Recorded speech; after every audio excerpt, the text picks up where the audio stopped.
Okay. Welcome to another CoopCast. I'm Jeff Kapp, and this show we have Bill Henderson. Bill, welcome to the show. Thank you. Appreciate it. Glad to have you on. So, Bill, which breeds do you have now in pigeons? At this time, I just have old German Alps. Exclusive breed. Just old German Owls. And when you first got into pigeons, how many years ago was that?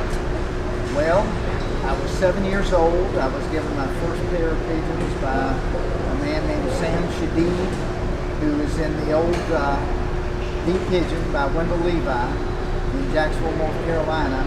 He was an immigrant that had a bunch of Syrian breeds, and he lived down the street from my grandmother. And he gave me a pair of pigeons, a pair of what was called Sabuni tumblers, and that was the start when I was 7.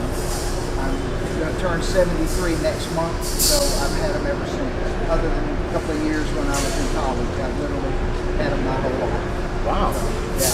Wow, really interesting. Yeah. And I never would have guessed you were turning 73. Well, I am. You look like you're only turning maybe 60. Yeah, well, I appreciate that, but trust me, I am. So you now have just old German Owls. Old German Owl. Okay, and how long have you had old German Owls for? I think about 15 years now. Previously to that, I was real involved with West of England tumblers, which is a great breed, a lot of great breeders. But I started having some issues with the dust, pigeon dust.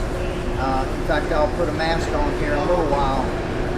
And West of England's have a muff, and so to keep them in show condition, I had to use a litter all the time, which created a lot of dust. And so I started looking around for a clean-let breed that I could enjoy, and stumbled across the old German Owl, and have had them ever since.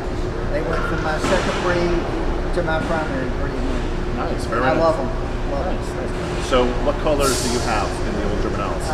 Now I'm primarily working on ash red and ash yellow and bars and checks in the past, and I still have some blue family that pop out of the ash reds that carry well. But over the time, the 15 years, I've kind of bounced around within mostly bars and checks, but now it's primarily ash red and yellow. And how many pairs would you have every year, roughly? I try and limit it to 8 pairs. Oh, okay. Yeah, I have a pretty small, well, I have a large enough loft, but it's Yes. my personality to just keep small numbers and try and raise 40 babies or so a year, and it's just my mindset to have smaller numbers. Now, for the new people getting into raising pigeons, what advice could you give someone just getting in? A new member joins the Old German Owl Club. They just got a pair of Old German Owls. What's the best advice you would give them to start off with? Don't be afraid to ask questions. We have a very friendly club. We have a very helpful club. I'm going to add this. Before I had West of England tumblers, I was involved with American Show Racers, which was a great breed. Did very well in them, but it was a breed that was very hard to get involved with. Very difficult. You had to pay considerable money. This is 30 years ago, but you had to pay $100, $150 just to get a mediocre bird, and it was really hard to gain ground in it. When I started raising West of England's, it was just the opposite. People were willing to help you. You could buy a really nice pigeon for $25. They were encouraging. There was a lot more parity. It was just an entirely different mindset. And I'm happy to say that for the most part, the Old German Owl Club has been the same way. That sort of mentality of welcoming new people, answering questions, and that's how somebody learns. You have to attend shows.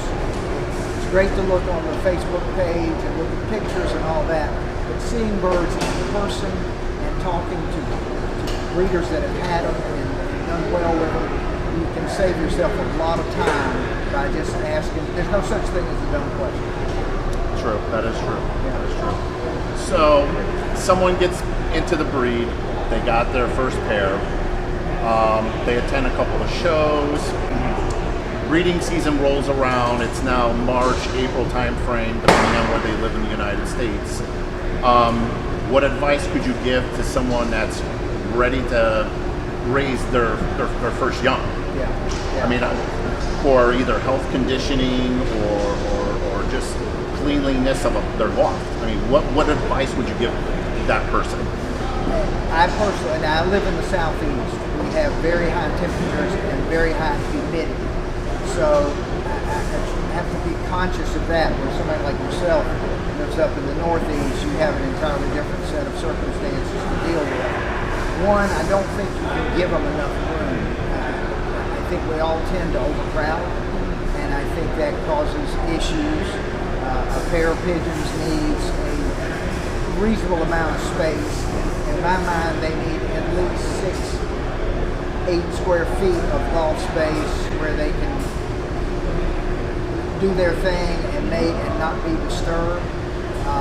As far as the health is concerned, pigeons do well on a variety of seeds. You can get pigeon food from a number of suppliers. As long as it's a good balanced ratio, they'll be fine. I do use some additives in the water, supplement vitamins. Okay. I use a product called Perfect Pigeon, or Perfect Water, that is sold by Foy's, and it's a vitamin supplement, and also it's an acidifier. It keeps the pH low in the loft, and that keeps bacteria in check. So that's, you know, I don't think you need to make it complicated. I don't like to medicate much. I do medicate 3 times a year for canker, because I think it's always there underlying. But I don't use any antibiotics unless I have some problem that pops up. Okay. And then once that new breeder, the eggs hatch, the parents start taking care of their young. Is there any advice on that? This is relative to the old German owl and a few other show breeds. Unfortunately, when you breed for show qualities, just like in dogs or horses or whatever, you can impact some of the hardiness or parental qualities. With old German owls, they do tend to want to go back down on eggs a little quicker than I would like for them to. When the babies get about a week or 10 days old, I have on occasion supplemented the feeding. It's easy to do. You just get a game bird chow or chicken, young bird chick feed at a Tractor Supply or whatever, and I mix it with warm water and a ketchup squirt. I mix about 40% of chow and 60% warm water, not hot. I shake it up real good and a ketchup squirter, and it gets to be kind of thick, but still running. And I've snipped the tip off of the ketchup squirter so that the hole is about 1/4 of an inch. And it is so easy with owls because they have the wide beaks, and I just open it up and just squirt them in the evening. Just make sure it's down past the little windpipe. And it's so easy to do. I probably do it more often than I need to, you know, because I like for my pigeons to be tame. I spend a lot of time with them, and it works real well for them. So I'm not saying you should do it, but if you notice that the parents are sort of losing some interest in it, and not feeling quite as good as they do, and it happens with a lot of show breeds. They've lost some of their parental qualities. Then I will supplement that. Well, that's great advice. Thank you for that. So we're here at the National Young Bird Show this year. That's the backdrop here that everyone's seeing behind us right now. Besides this show, what other shows do you attend and show at? Well, this is my very favorite show, and then I make an effort every year to go to the Grand National, the National Pigeon Association National, and it's getting harder to get to them now because it's difficult to, you can't fly with birds anymore, it's excess baggage, you have to make arrangements to get them there and back, or just, not take pigeons, just go and attend. But I love that show. I think it's the backbone of the hobby, that one and this one. And then I try and attend at least one or two other shows, regional shows, that I can get to within a reasonable drive. This year I'll go to Des Moines. In fact, I'm judging at the Des Moines show, which is a great all-breed show. Then went to Lancaster last year. That's an excellent all-breed show. I sort of pick and choose where the competition's going to be, where I know my buddies are going to be. You know. Yeah. Because the camaraderie is the biggest plus to this hobby. That's you're leading me into the next question. Perfect. So, this is a hobby then that you will meet new people and make a lot of friends, correct? My closest friends are pigeon buddies that I've made over the years that live in California or live in Michigan or Connecticut or whatever. The two guys I travel with, Joe Turner and Jim Armstrong, we're the Three Musketeers. Jim and I have been friends for 50 years, literally. And Jay and I have been friends for 25 plus. And, I wouldn't take anything for that friendship. And at a show like this, or the National, I see these friends that I've made over the years once or twice a year, and we just have the best time. Whether they're from Oklahoma, California, or whatever. We have this in common. Yes. And I've known fantastic breeders that were carpenters or electricians or school teachers or doctors or anything. I owned an ink company. I was an ink salesman. And so the one thing I've loved about this hobby is the diversity of people that you meet, and the different walks of life. Wow. It's a great experience. All right.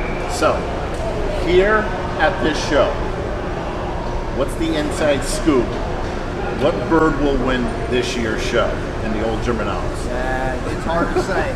We have a lot of parity. I've enjoyed a lot of success at this show, but it gets tougher and tougher every year. Fortunately, there've been a lot of good birds spread around, and it's getting to the point now where it's the little fine tuning now that has to be done, and that's a good thing. We want it to be competitive. Yes. As much as I love to win, I know that the winning has to be spread around. It's good for the hobby. It makes all of us work harder and try harder. So this year, I'd say it's okay. I hope. My theory is always I might not win, but I want them to know I was there. Yes, that is true. That is true.